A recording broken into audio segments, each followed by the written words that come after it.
아니 너무한 거 아닙니까? 아니 인스타 360이가 어제 갑자기 발표를 해버렸어요. 어제 밤 10시에 갑자기 인스타 360 루나 울트라가 국내에 발표가 됐습니다. 저도 몰랐어요. 저 어제 그냥 일하고 저 아침에도 미팅 있고 뭐 있고 이래서 못 봤어요. 근데 미팅을 딱 갔는데 이제 그 미팅한 업체가 인스타 360 국내에 판매하는 그런 업체예요. 그래서 저한테 혹시 루나 보셨어요? 그러는데 루나를 왜? 이랬는데 어제 저녁에 갑자기 발표를 했다면서 내용 뭐 보셨냐 이러더라고. 그래서 어리둥절하고 있다가 갑자기 발표를 이렇게 빠르게 이렇게 그 이선유 인스타 스토리 보니까 인스타 360 루나 울트라를 이렇게 테스트하려고 들고 계신 그 사진이 있더라고요. 밑에 이렇게 살짝 내려놓고 찍혔는데 그걸 또 제가 발견을 했죠. 그래서 이제 섬유한테 물어보니까 섬유도 리뷰 중이라고 하더라고요. 여러분들한테 좀 설명도 해드리고 소개도 해드리고 제가 조만간 구매를 하든 뭐 샘플을 받든 뭔가를 해서 또 핸즈온도 하면서 좀 여러분들한테 이게 어떤 게 좋은지 좀 알려드리려고 합니다. 그 댓글 보니까 이제 인스타 360 루나 울트라가 이제 초기 1세대형이어서 뭐 많은 부분들을 걱정을 하시던데 저는 오히려 걱정이 많이 없던 게 어쨌든 인스타 360 자체가 카메라를 처음 하는 게 아니기 때문에 이번에 생각보다 괜찮지 않을까라는 생각이 좀 들더라고요. 그래서 이렇게 홈페이지를 딱 가서 봤더니 홈페이지에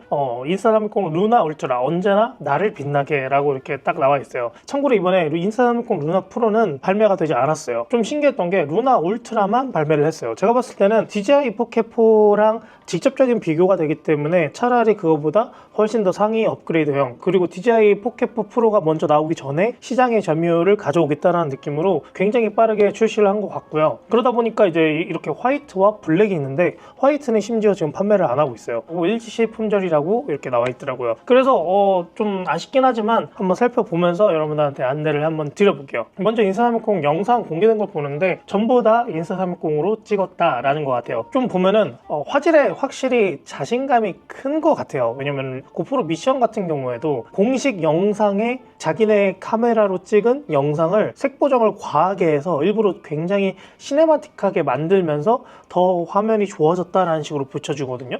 근데 지금 샘플 영상들 보면 DSLR로 찍은 것처럼 굉장히 화질이 좋고요. 상세 스펙을 좀 살펴볼게요. 일단은 지금 전체적으로 이렇게 페이지를 보면 1인치 8K 센서 들어간 거 맞고요. 12배 줌까지 이제 디지털 줌이죠. 망원 렌즈가 들어갔다. 이 LED 화면이 OLED로 들어갔네요. OLED로 들어가서 좋은 거는 이제 이런 밝은 낮 대낮 환경의 야외에서도 뷰파인더의 화면이 잘 보인다는 장점이에요. 포켓3도 굉장히 잘 보였기 때문에 이 부분은 굉장히 중요한 요소긴 해요. 야외에서 찍었을 때 모니터링이 안 되면 좀 불편하긴 한데 이런 부분들이 잘 보인다는 거는 굉장히 좋은 요소입니다. 뭐 다른 부분들은 뭐 크게 모르겠고 라이카 주미크론 렌즈가 들어갔다고 하네요. 사실은 그 렌즈도 중요하긴 한데 이 1인치 센서가 어디 거냐도 중요한데 요거는 좀 정보가 안 나온 것 같아요. 네, 프로콤 망원 렌즈도 1.3분의 1인치 센서가 들어가면서 f2.0 조리개 최대 12배 줌까지 들어갔다. 사실 망원 렌즈가 몇 인치 센서가 들어가냐가 좀 문제였는데 이전에 영상 보면 화질이 별로 차이가 안 났기 때문에 이 정도면 괜찮지 않나 라고 좀 생각이 듭니다. 지금 보면은 이제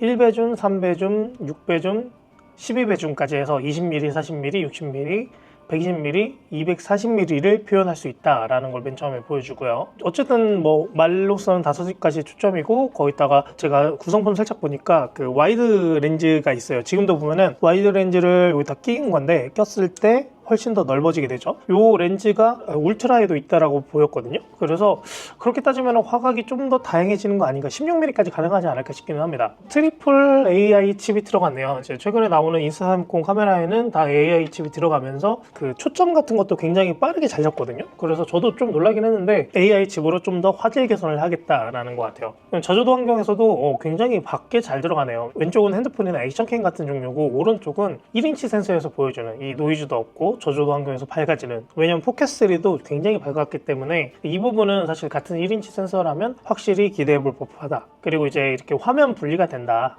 내장 마이크를 탑재 이동 중에도 혹시 이 리모컨에 마이크가 달린 건 아니겠지? 만약에 리모컨에 마이크가 달리면은 리모컨을 떼서 이렇게 멀리서 하더라도 마이크 수음이 굉장히 잘 된다는 건데 그렇게까지 해자는 아닐 것 같아요. 그래도 어쨌든 이거는 나와봐야지 알겠지만 지금 상황에서는 이 부분이 굉장히 편리함을 줄 수 있을 것 같다는 좀 생각이 듭니다. 네, 이렇게 해서 이제 여기도 나오는 게 나홀로 여행 때도 이제 이렇게 앵글 조정해서 찍을 수 있다. 아마 이제 유튜버 분들도 굉장히 편하게 찍을 수 있겠다라는 거고, 커플샷 같은 경우에도 이제 남자친구를 짐벌로 쓰겠다.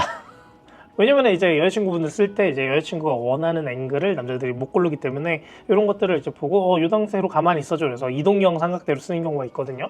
네, 그런 게 가능하다는 걸 공식 홈페이지에서 할 줄 몰랐네요. 인물 촬영 부분도 좀 4K 60으로 인물 촬영을 하면 피부 톤을 카메라에서 바로 매끄럽게 조정을 해준대요. 그러니까 A7M4 같은 경우에도 자체 소프트 스킨 기능이라고 있어서 찍은 원본 자체의 피부를 좀 변환시켜주는 경우가 있거든요. 이렇게 되면 촬영 이후에 피부 보정을 하지 않더라도 촬영물 자체가 피부 보정이 잘 나오기 때문에 이런 장점이 있는 것 같아요. 이 라이트도 동일하게 들어갔네요. 네, DJI 그 포켓4처럼 라이트를 달아서 쓰는 미니필로우 라이트인데 만약에 3인칭으로 찍어주는 환경에서 좀 필요가 없고 혼자 찍는 환경에서는 필요할 것 같기는 해요. 저주도 모드가 굉장히 좋기 때문에 사실 이 라이트까지 얼마만큼 쓸 수 있는지는 실제 사용을 해봐야지 알 것 같습니다. 그리고 컬러 부분도 이렇게 나왔는데 이 뒤에 이제 플리커 현상, 네, 이 플리커가 국내는 좀 덜한데 유럽이나 동남아만 가도 이 플리커 현상이 굉장히 심해요. 그래서 이제 찍을 때마다 플리커를 잡기 위해서 이제 셔터 스피드를 고정을 하면서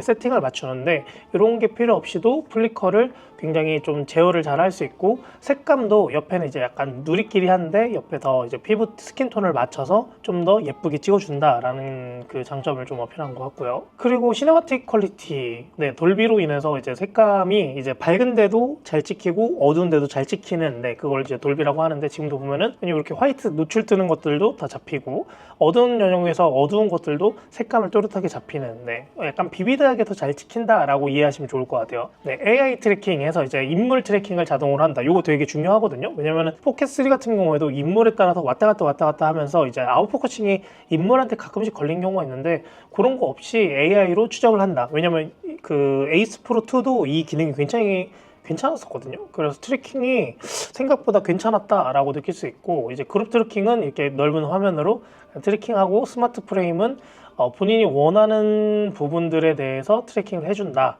인물 위치를 그 위치에다 고정까지 해주는 것 같아요. 트래킹을 찝으면. 그리고 기본 장착 윈드실드 가드가 있으면서 이 가드로 인해서 이제 이 안에 있는 마이크를 윈드실드를 해준다. 그러니까 없어도 되긴 하는데 포켓3 같은 경우에도 여기 마이크를 가려서 이게 들고 파지를 하다 보면 마이크를 가려서 마이크 소리가 슥슥 이렇게 들어가는 경우가 있거든요. 그런 것들을 좀 제거해 준다라고 보면 좋을 것 같아요.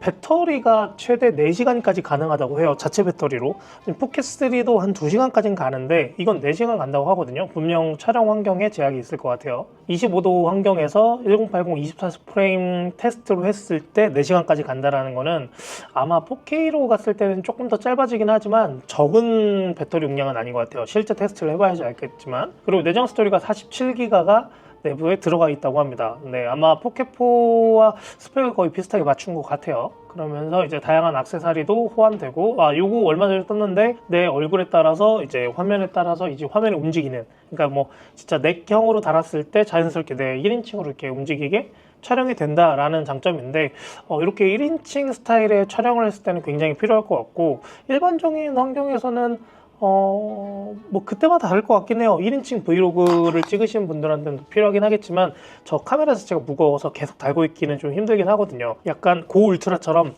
약간 가볍게 나오는 제품 아니면 이런 제품들은 좀 무거워서 길게 달고 있기는 어렵고 X1 촬영 때는 좀 많이 쓸 것 같다. 근데 실용성은 잘 모르겠다.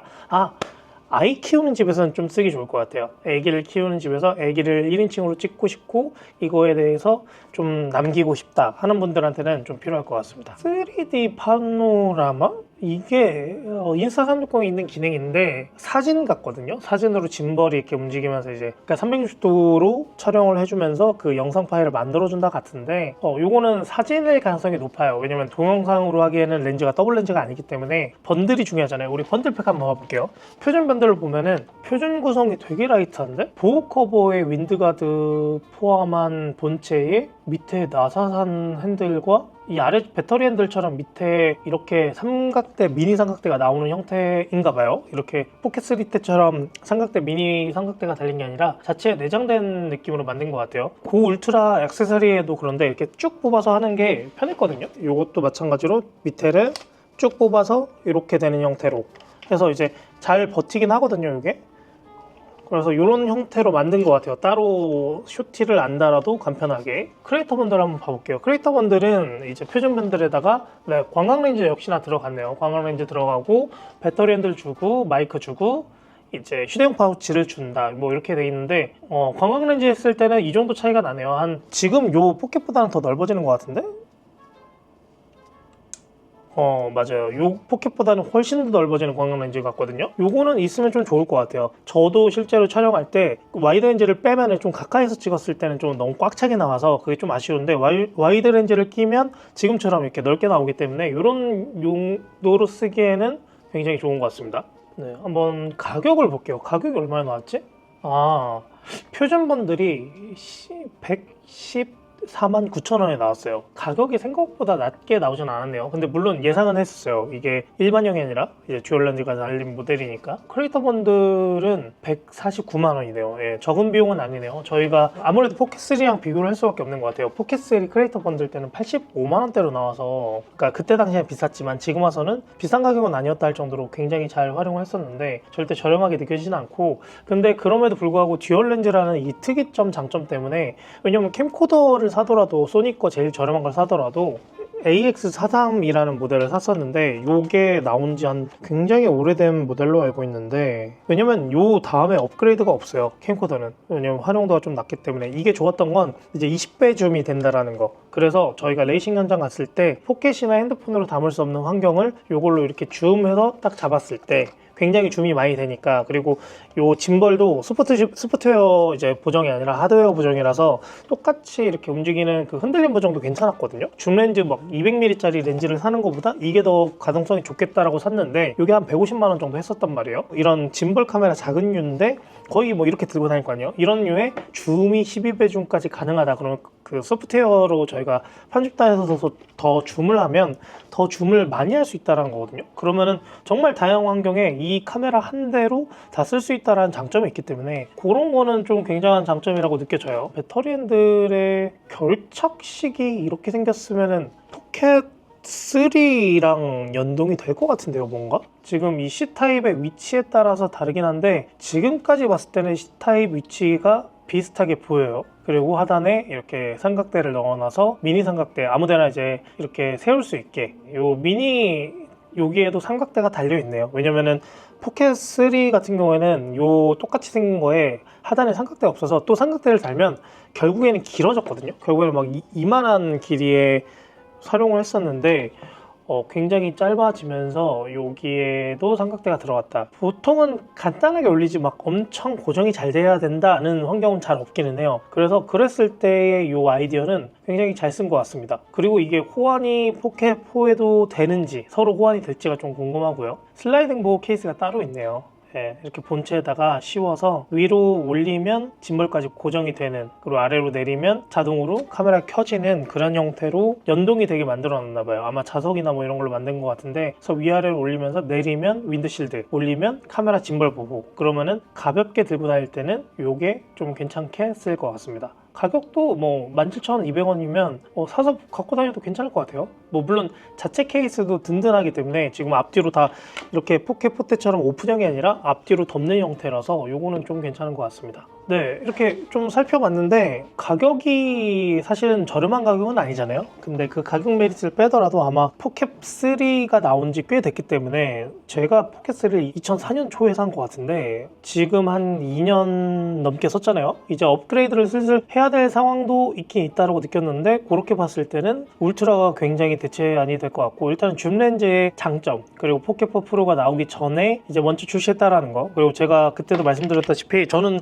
포켓3를 너무 잘 썼지만 포켓4 프로의 그 헤드의 큰 세로 배치, 이게 사실 이 가동성 부분에서 굉장히 손해를 본다고 느끼기 때문에 차라리 이렇게 생긴 게 낫고, 제가 아주 멀리에 책상 위에 올려있는 그 루나 울트라를 보긴 봤거든요. 그래서 저거를 핸즈온을 좀 찍어보고 싶다는데 사무실이니까, 남의 사무실이니까 제가 말은 뭐 이렇게 못 드렸지만 굉장히 또 이제 다뤄보고 싶고 써보고 싶은 기계였다. 화이트, 이게 기왕이면 화이트가 나왔으면 좋겠는데 아마 추후 출시하겠죠. 아무튼 여러분들의 의견 자유롭게 댓글로 남겨주시고요. 나오게 되면 한번 실제로 한번 써보면서 어떤지 한번 얘기를 해보도록 하겠습니다. 여기까지 레곤이었고요. 다음 영상에서 뵙겠습니다. 끝!